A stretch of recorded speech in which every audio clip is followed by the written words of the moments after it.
मराठी मातृभाषा चॅनलवर आपले स्वागत। आज आपण मराठी बालभारती इयत्ता 3री मधील रानवेडी ही कविता अभ्यासणार आहोत। या कवितेचे कवी आहेत तुकाराम धांडे।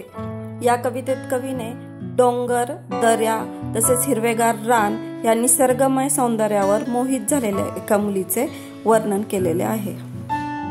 त्या मुलीचे वर्णन करताना कवी म्हणतात, पोर डोंगरावर भाळली त्याच्या नादी लागोनिया, अख्ख्या रानात पांगली पोर डोंगरावर भाळली।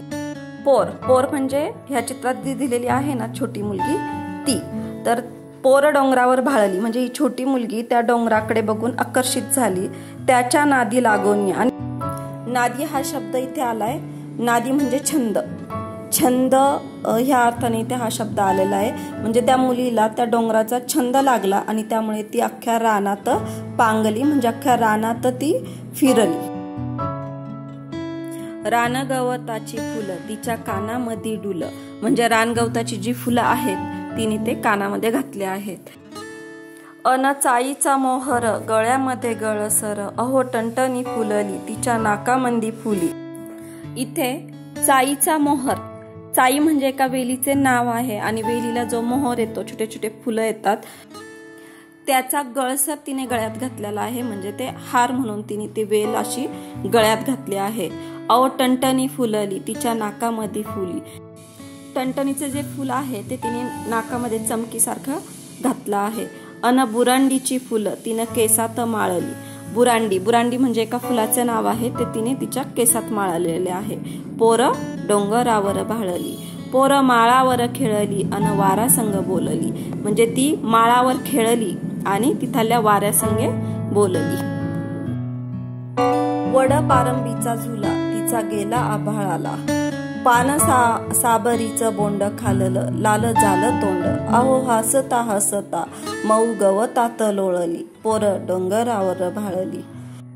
आता त्या मुलीने वडपारंबीचा झुला म्हणजे झोका बांधला आहे, तसेच पान समरीचं बोंड तिने खाल्लेलं आहे। पान समरीचं बोंड म्हणजे एक निवडुंग, निवडुंगाचे बोंड तिने खाल्लेले आहेत आणि त्याच्यामुळे तिचं तोंड लाल झालं आहे आणि तोंड लाल झाल्यानंतर ती हसता हसता मऊ गवतात लोळली पोर डोंगरावर भाळली।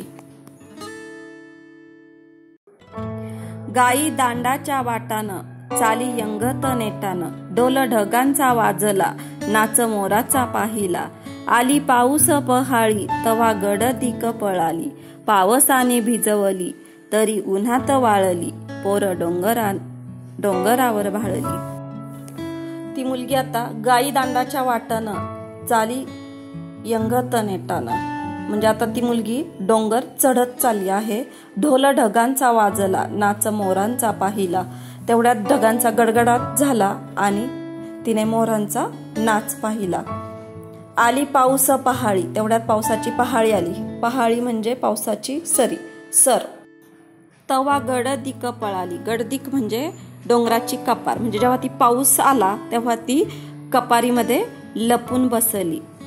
पावसाने भिजवली तरी उन्हात वाळली, पाऊस आल्यामुळे ती भिजली पण परत ऊन पडलं आणि ती वाळली पोर डोंगरावर भाळली। तर अशा पद्धतीने इयत्ता 3री मधील रानवेडी ही कविता मी तुम्हाला समजावून सांगितली आहे। जर कविता आवडली असेल तर व्हिडिओला लाईक करा, सबस्क्राईब करा। धन्यवाद।